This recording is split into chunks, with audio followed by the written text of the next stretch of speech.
Chapter 20, Labor Markets, Employment and Unemployment. So the labor market in the United States have gone up from 1960 from 56% employment ratio to 59%, which is 3% increase in the last 50 years. So employment ratio is basically percentage civil population that is employed. So from the people that you have in your country, how many of them are employed?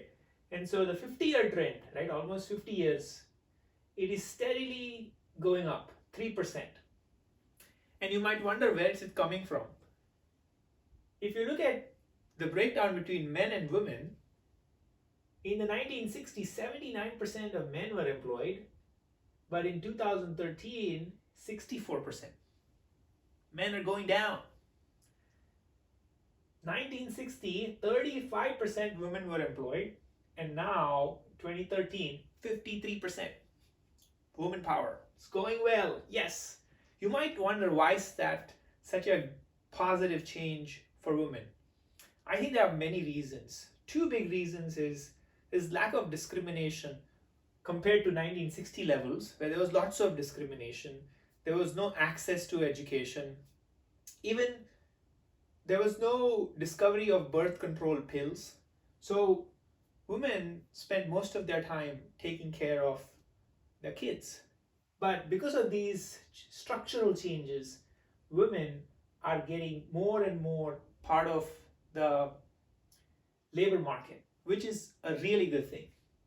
So that's the big change. So this 3% that's moving up, you can tell it's all women. So all go women. It's going really well. So that's the key learning.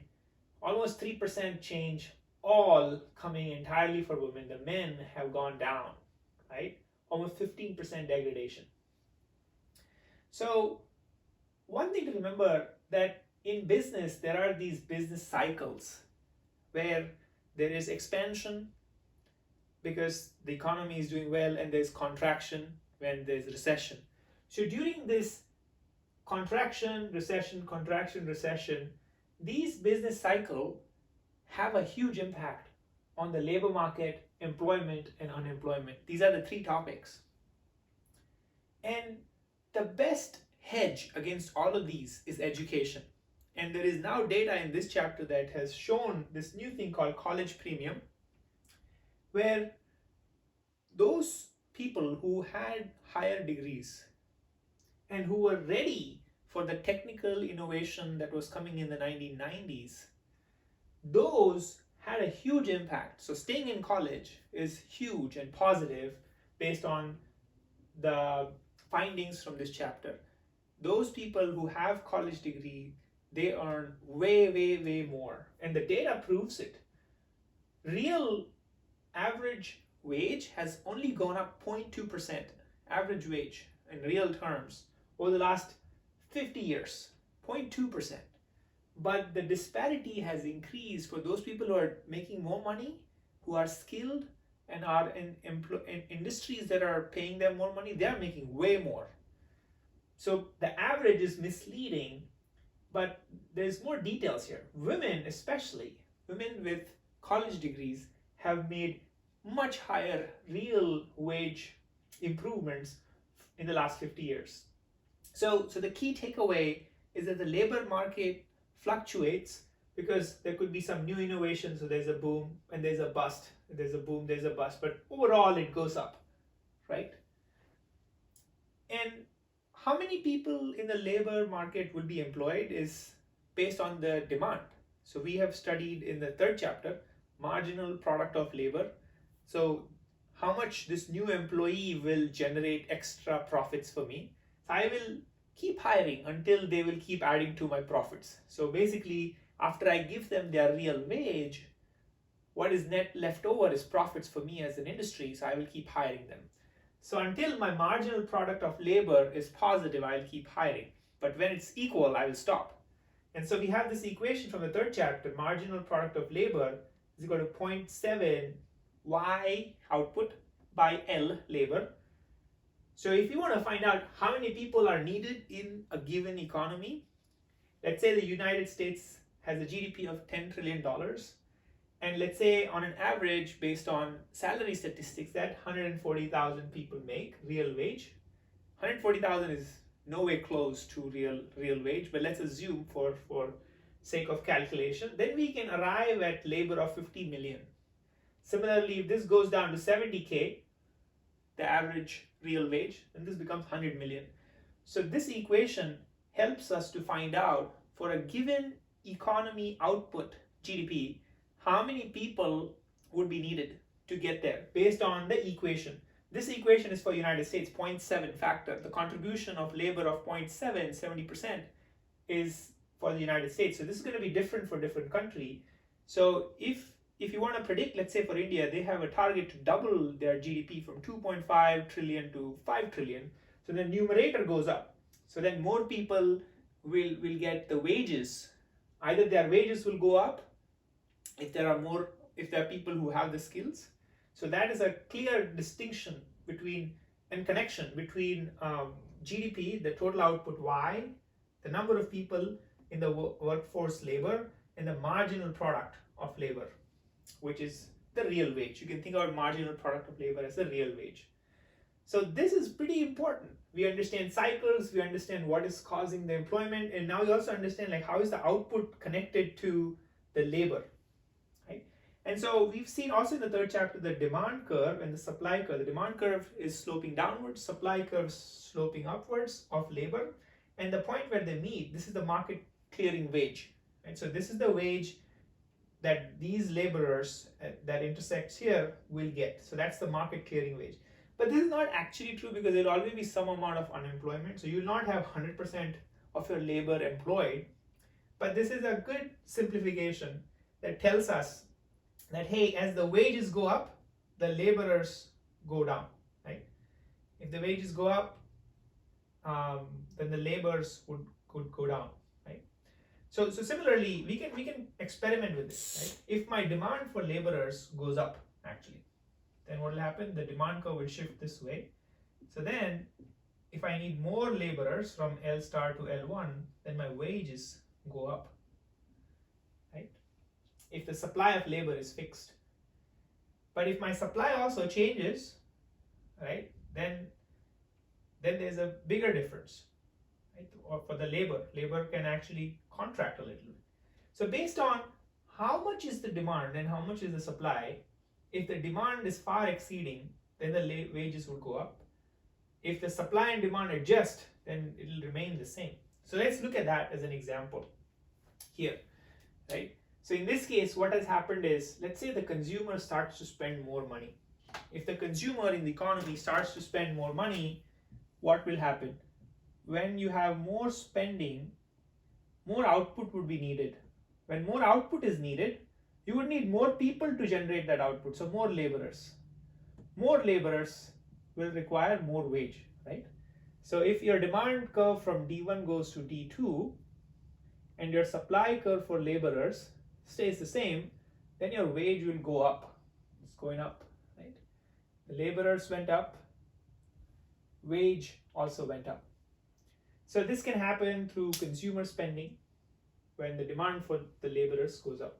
Now think about the supply for laborers went up, right?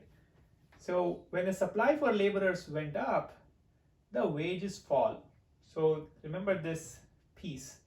When you have the demand for laborers going up, the wages go up because of this equation. But when the supply equation, when the supply of laborers come in more, let's say you have more immigration, more and more people are immigrating, let's say in the United States, you have more people competing for the same jobs. When you have more people competing for the same jobs, the employer has an ability to pay down because there are multiple people ready to work for the same job. So they have a lot more competition among the job seekers. Similarly, also let's say in India, if the number of jobs are less and more people are there to do the same job, then the wages will be down because it's this situation. There are more people available than jobs. So the wages would go down. So remembering this supply demand of wages and labor is pretty critical. But we can extend this also by looking at how does this impact the inflation. So if I were to change this, and let's say this is the output and this is inflation, and this is my demand for labor and this is my supply for labor.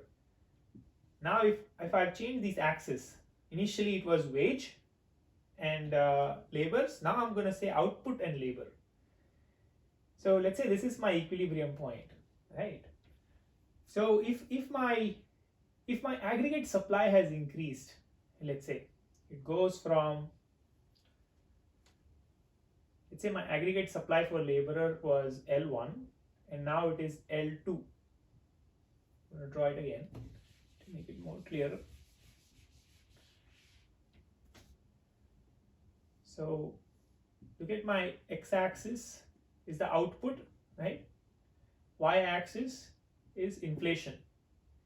So if I were to have my supply curve and my demand curve, and let's say this is my number of laborers, right? We've seen the laborers, you can plot it that way. So let's say this is my long range aggregate supply of laborers, right? LASL, right? So now let's say if I reduce my long range aggregate supply, right? Meaning I have less people in my country to do the work, right? So now let's say my LASL2, right? It has reduced, my labor has gone down. So what will happen? So look at this, my supply has gone down, right, for laborers. Then my inflation went from, let's say it was pi star, then it has gone up, right? Now this is my new inflation, pi 1 to pi 2, let's say. Right? So initially it was here, now my inflation has gone up. So decrease in laborers, right, causes increase in inflation, right? Decrease in laborers also causes decrease in output. We saw the output will go down. Laborers from L1 to L2, my inflation goes up. Right? So same thing happened in potentially in the Japan case with Abenomics, right? What they did was they had multiple policies with monetary policy, also growth policy, but the key crux of that was they had deflation and they wanted to target at a 2% inflation rate. So if you want to go from, let's say, almost zero-ish inflation or slightly negative, so deflation, to a positive inflation, what would they have to do? They would have to cut, if they have to increase the inflation, they would have to cut the output. But then if you cut the output, then there is a problem. Then you will have less laborers working. So the monetary policy with them buying all of their bonds and from the open markets can help increase inflation, but then it reduces output. Reduces output, then overall laborers are not effective. So then they had the growth policy as well, right? So the key takeaway here is that if your long range supply of laborers reduces from L1 to L2, then your inflation goes up, output goes down, and also the short range, this one becomes S2, right? So S1 and S2, right? So your short range supply actually has shifted of laborers. As your long range aggregate supply shifts, your short range also shifts. So this was a little bit detail into the Japan situation. We looked through like what happens when you have increase in laborers, right? Wages fall. If you have decrease in laborers, wages increase, right? Decrease in laborers, inflation increases. Okay, so now we've seen some of these situations. In the United States, though, what happened from 1990s to 2013, there was a tech revolution, and these people who had higher degrees, what happened was the demand also went up. So demand for laborers went up from DL1 to DL2, right? And also supply went up. But the demand went up much more than the supply, right? So then what happened? Wages still increased. So you see, that's the key learning here. The magnitude of demand shift, if it is higher than the supply shift, the wages go up. If it is lower, and the curve, depending on the shape of the curve, wage could increase or decrease, laborers could increase or decrease, right? So in the United States, what happened with this boom, where there was a technical bias towards the jobs that were created, and so then what happened was these jobs had created huge productivity. Due to globalization also, these people in the United States had access to those countries where there was more supply of laborers, so they were able to hire them. Their productivity went up. So their productivity went up, they actually benefited the most, but the skilled workers benefited the most, but the unskilled workers didn't benefit at all.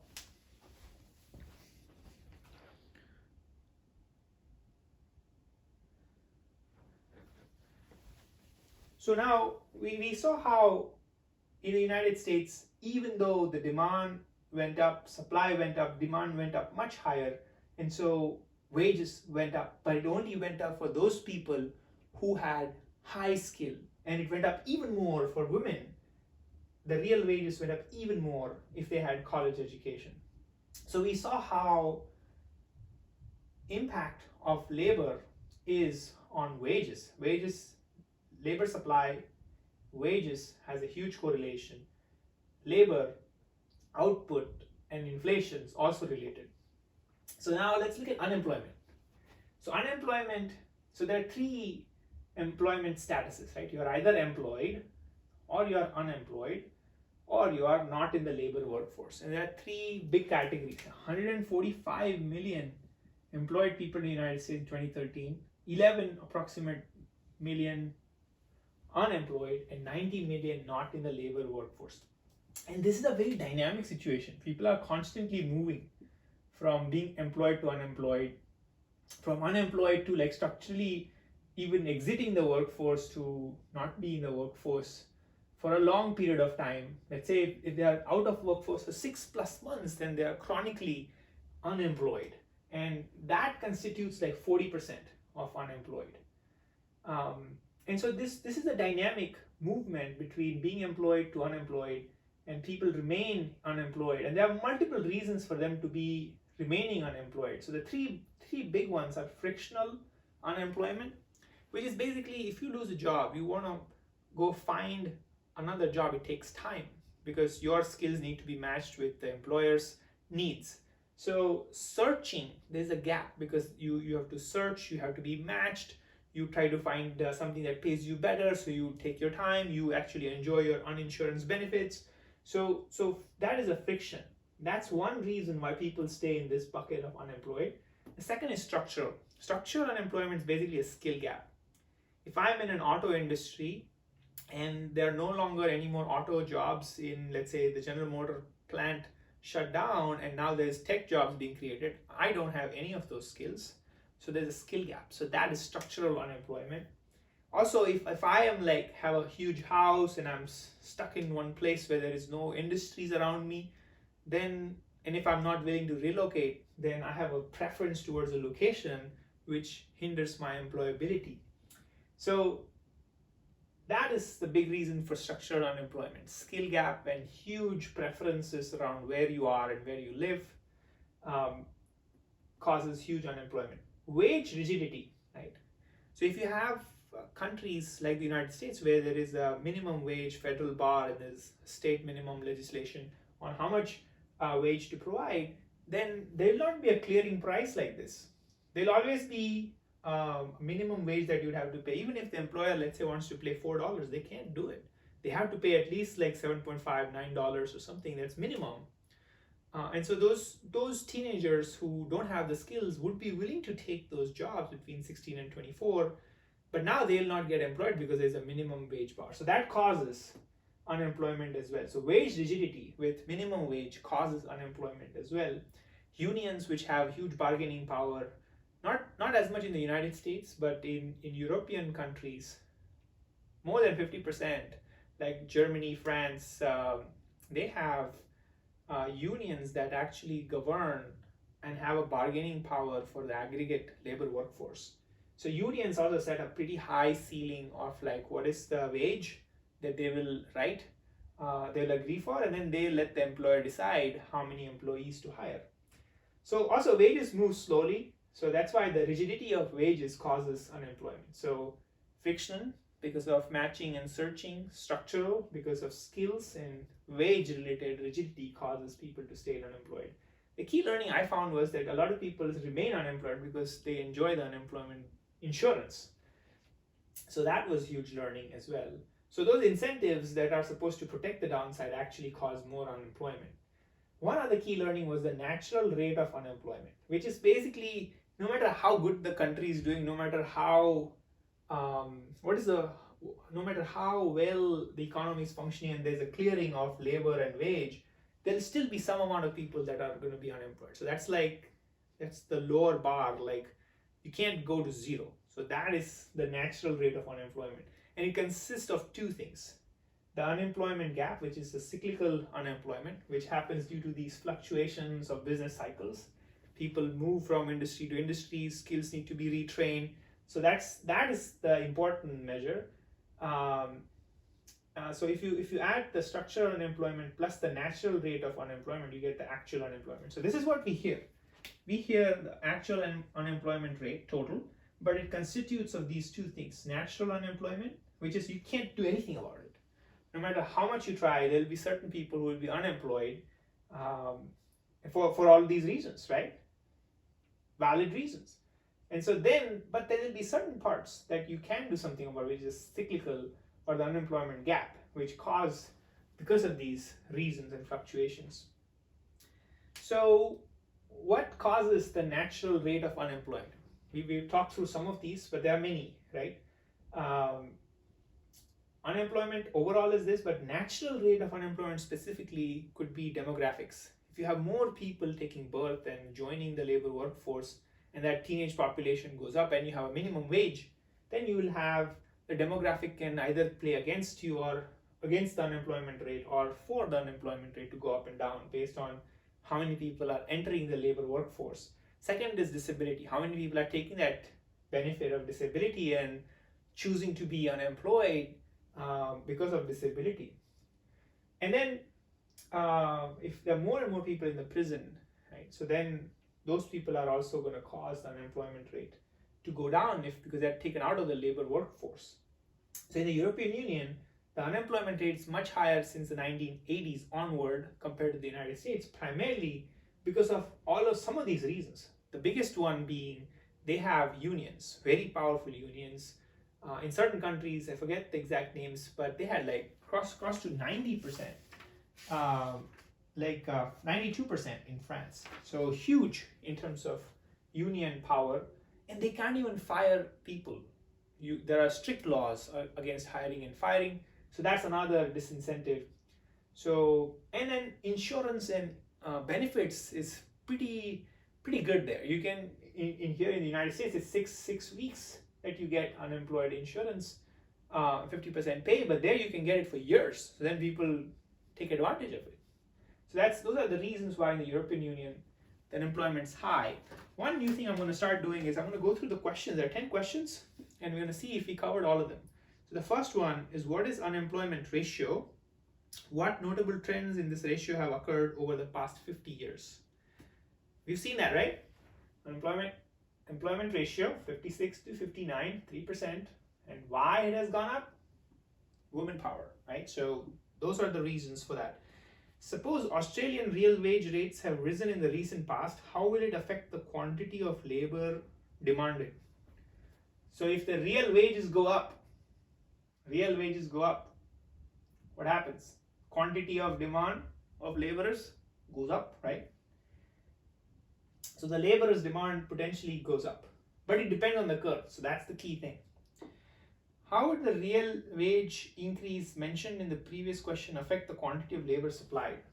So if your supply stays fixed, if the wage goes up, then your labor demand will go up, right? Suppose the 2013 Japanese expansionary fiscal and monetary policy measures, Abenomics, achieve their objectives. How would they affect the employment and real wages? So this is the Abenomics, right? The target was to increase inflation. Increase inflation, output goes down, so the labor demand goes down, is my understanding. And so then they have to do something to counteract that, right? What are the three categories of employment statuses? What movements between categories result from existing of discouraged workers?